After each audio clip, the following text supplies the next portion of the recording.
500 বছরের সওয়াব এই উম্মত সামান্য মুহূর্তে নিয়ে যেতে পারে।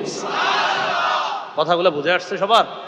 তাহলে এই জন্য শেষ দশকে লাইলাতুল কদর এটা পাওয়ার আশায় আমি আপনাদের কাছে আবদার রাখবো, শেষ দশকের প্রতি রাত আমরা জাগ্রত থাকবো ইনশাআল্লাহ।